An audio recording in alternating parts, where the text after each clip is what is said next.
My name is Dr. Bridget Custon. I'm an economic anthropologist at the Said Business School at the University of Oxford, and I lead on the qualitative research conducted by the Ownership Project, a multidisciplinary, nearly 4-year study of large family businesses with above $1 billion in annual revenue.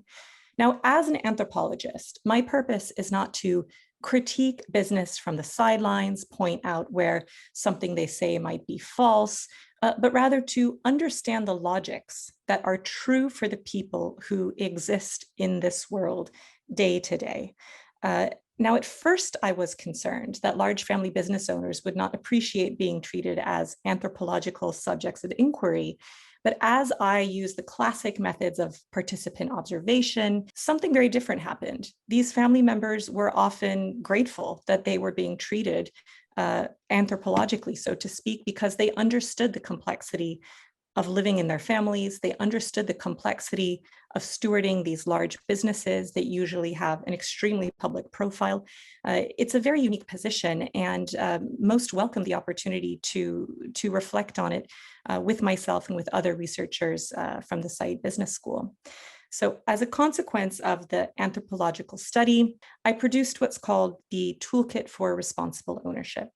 Now, this toolkit is meant to help family business owners bridge the gap between the aspiration that's contained in the narratives that they tell themselves about themselves and the reality of the performance of their large family businesses.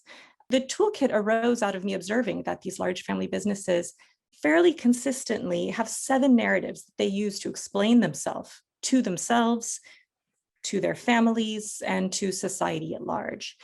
And there is a lot of hope, aspiration, and pride contained in these narratives. After all, if we're talking about $1 billion multi-generational family business, there's incredible successes that brought them into their present position. And so there's usually a lot of pride there.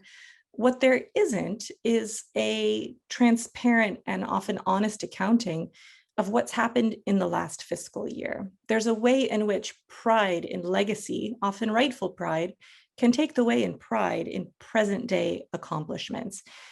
And the toolkit draws on the idiosyncratic practices that different family owners, again, that I observed in situ, where they're feeling comfortable at home, at their businesses, where they revealed some of the idiosyncratic practices that they put to work in their businesses. So drawing on all of these practices, I come up with tools and strategies that family businesses can implement today to start to bring the actual practice and impacts of their family business closer in line with what these owners aspire for the practices and impacts of their businesses to be. Now, 3 tips on where family owners can start if they want to bridge this gap between aspiration and reality is to, first of all, read the toolkit, learn from your peers, see what strategies have already been put into reality by other large family businesses across the world.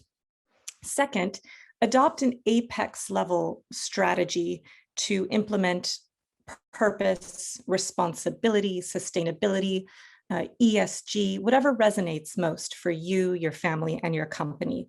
The point is that we observe that often in large family businesses, one part of the portfolio, say the operating business, is not speaking to the other part of the portfolio, let's say investment activities happening through the family office. And while there might be a purpose or responsibility strategy in place in one sphere, it doesn't extend across the whole portfolio, which is a missed opportunity. My third tip for large family business owners is to address the echo chamber in which they exist, often through no fault of their own. But an entire ecosystem is organized around retaining the business of owners. This ecosystem can be prone to flattery. It can be prone to doing and saying what needs to be done and said in order to retain the business of large family business owners. It isn't necessarily prioritizing delivery of difficult or inconvenient truths. And what this means over time in aggregate is that owners can become disconnected from on the ground realities. What's happening along their supply chain?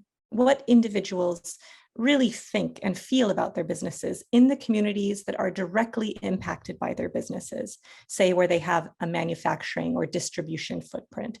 So there's a need for family owners to break out from the professional service provider ecosystem and connect meaningfully with the stakeholders in the communities that are affected by their businesses. For more ideas, have a look at the entire toolkit. It's available on our website.